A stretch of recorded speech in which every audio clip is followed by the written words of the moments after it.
Bismillahirrahmanirrahim. Assalamualaikum warahmatullahi wabarakatuh.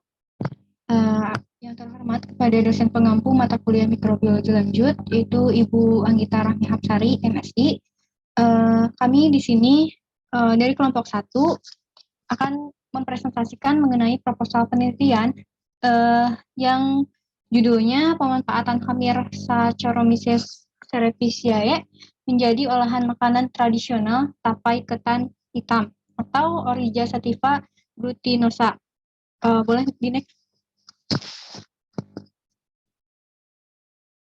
Kelompok 1 ini terdiri dari Nadia Nur Aisyah, Nadia Nur Rohmah, Nailah Nur Ajijah, Naswa Yumna Jainah, dan Najla Fauzia Oktaviani. Next. Di proposal ini akan menjelaskan, memaparkan, mempresentasikan mengenai pendahuluan yang di dalamnya terdapat latar belakang, rumusan masalah, lalu ada tujuan penelitian, dan selanjutnya setelah pendahuluan ada tinjauan pustaka, ya, tinjauan pustaka, lalu ada metode. Di next. Oke, yang pertama ada pendahuluan yang akan disampaikan oleh Nadia Nur Aisyah dan Nailah Nur Ajijah. Kepada Nadia dan Nailah, dipersilakan. Baik, terima kasih kepada moderator. Di sini saya akan menjelaskan latar belakang dari penelitian ini. Di Indonesia sendiri, Indonesia adalah negara yang kaya akan budaya. Salah satu kekayaan budaya yang dapat dijumpai di Indonesia yaitu ragam kulinernya. Sebagai contohnya, yaitu ada pada jajanan tradisional. Tapai merupakan makanan fermentasi tradisional yang sudah tidak asing bagi masyarakat Indonesia. Tapai sendiri dibuat dengan metode fermentasi menggunakan ragi. Bahan dasar dalam pembuatan tapai kali ini yaitu tapai ketan hitam. Tapai ketan merupakan olahan fermentasi yang dibuat menggunakan ketan dan ragi sebagai starter. Pada proses pembuatannya, tapai ketan didapatkan dengan cara mengkukus bahan mentah, yaitu beras ketan, kemudian diinokulasikan dengan ragi, lalu disimpan pada suhu ruang dalam jangka waktu tertentu. Untuk proses pembuatan tapai melibatkan proses fermentasi yang dilakukan oleh Hamir Saccharomyces cerevisiae. Hamir ini memiliki kemampuan dalam merubah karbohidrat yaitu fruktosa dan glukosa menjadi alkohol dan karbon dioksida. Tapai hasil fermentasi dengan ragi yang didominasi Saccharomyces cerevisiae umumnya memiliki bentuk yang semi cair, lunak, berasa manis keasaman, mengandung alkohol dan memiliki tekstur yang lengket. Hamir Saccharomyces cerevisiae ini berperan dalam mengubah karbohidrat atau pati menjadi gula dan alkohol. Selanjutnya saya serahkan kepada Nailah.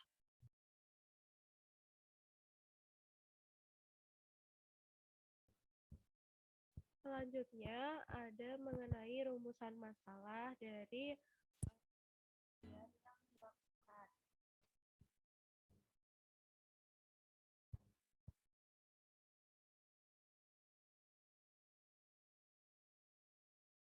Nah, dari rumusan masalah ini kami mendapatkan bahwa yang pertama ada proses apa yang terjadi sampai ketan hitam ini.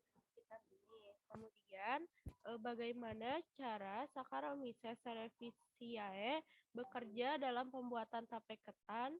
Yang ketiga, apa faktor yang mempengaruhi keberhasilan dari pembuatan tape ini. Dan yang terakhir adalah hasil apa yang didapatkan dari pembuatan tape ketan ini selain dari masakan tape ketan ini. Kemudian ada tujuan penelitian dari yang kami buat. Yang pertama itu mengetahui proses kimiawi yang terjadi dalam pembuatan tape ketan, kemudian mengetahui pengaruh Saccharomyces cerevisiae dalam pembuatan tape. Yang ketiga ada mengetahui faktor yang mempengaruhi keberhasilan pembuatan tape, dan yang terakhir adalah mengetahui hasil yang didapat dari pembuatan tape ketan ini. Selanjutnya saya kembalikan lagi kepada moderator.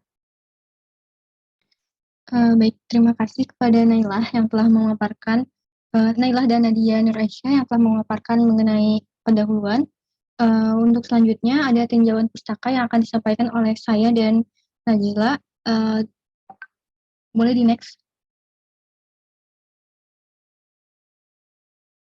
Jadi si tapai ketan ini diperoleh dengan cara fermentasi beras ketan dengan ragi tape. Nah, si tahapan proses pembuatan tapai ketan ini umumnya diawali dengan pencucian beras ketan, lalu direndam selama semalam, lalu dimasak, ada tahap pendinginan, pemberian ragi, dan terakhir fermentasi. Nah, di tahap fermentasi ini berperan dalam pembentukan produk tape dengan sifat sensori yang berbeda dari beras ketan.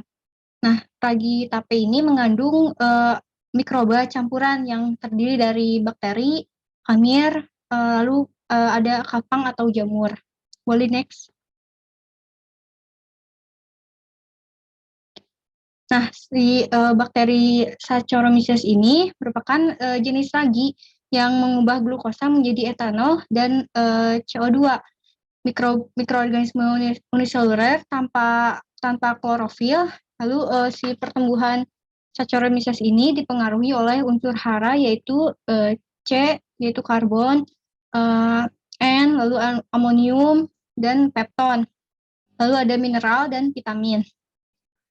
Lalu ragi ini merupakan spesies tanaman uniseluler milik keluarga jamur yang fungsinya sebagai pengembang dari adonan penghasil gas karbon dioksida yang berkembang biak melalui tunas dan fermentasi. Nah, ragi ini berasal dari spesies mikroba yang tadi Saccharomyces cerevisiae. Oke, yang selanjutnya akan disampaikan oleh Najla. Kepadanya dipersilakan.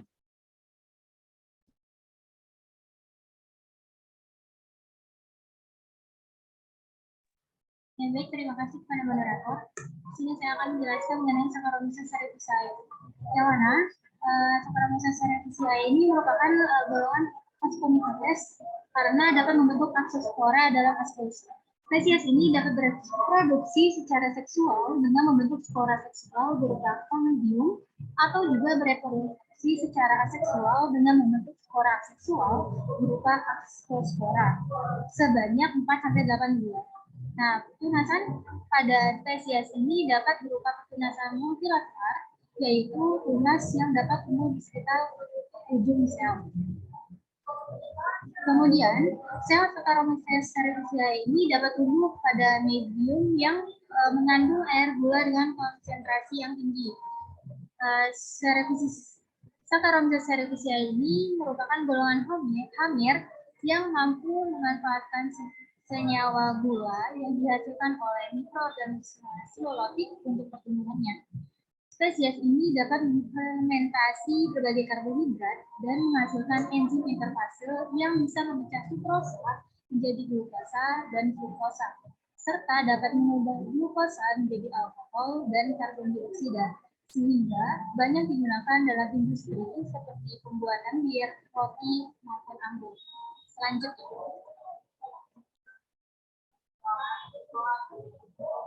Ya, selanjutnya ini mengenai klasifikasi dari Saccharomyces cerevisiae. Diketahui bahwasanya Saccharomyces cerevisiae ini berasal dari genus Saccharomyces yang spesiesnya itu Saccharomyces cerevisiae. Untuk selanjutnya saya serahkan kepada moderator.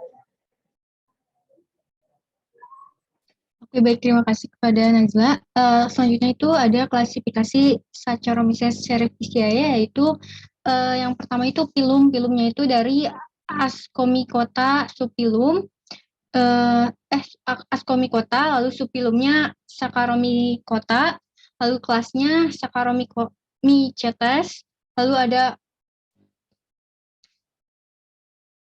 ordonya Saccharomycetales, lalu family-nya ada Saccharomycetaceae, lalu genusnya Saccharomycetes. Lalu spesiesnya ada Saccharomycetes cerevisiae. Oke, selanjutnya. Selanjutnya ada metode penelitian yang akan disampaikan oleh Najwa Yumna. Kepadanya dipersilakan.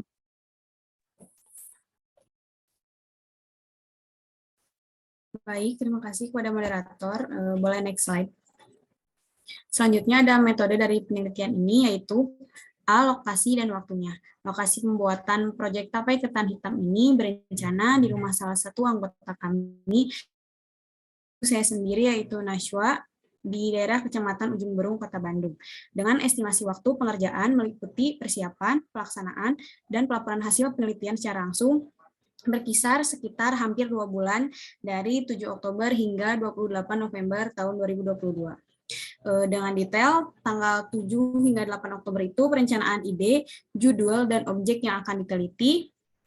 Tanggal 17 hingga tanggal 21 Oktober yaitu pembuatan proposal penelitian, tanggal 1 hingga tanggal 15 November yaitu persiapan alat dan bahan serta pembuatan tapai ketan, tanggal 15 hingga tanggal 20 November yaitu penelitian tapai yang telah dibuat. Selanjutnya tanggal 20 hingga tanggal 28 November itu pembuatan laporan hasil penelitian. Selanjutnya, metode penelitian ini menggunakan metode kuantitatif jenis eksperimen, yaitu metode yang bertujuan untuk menguji secara langsung bagaimana pengaruh ragi yang digunakan dalam pembuatan tapai ketan, dengan mengikuti prosedur pada literatur agar diperoleh hasil yang diinginkan. Sekian, saya kembalikan kepada moderator.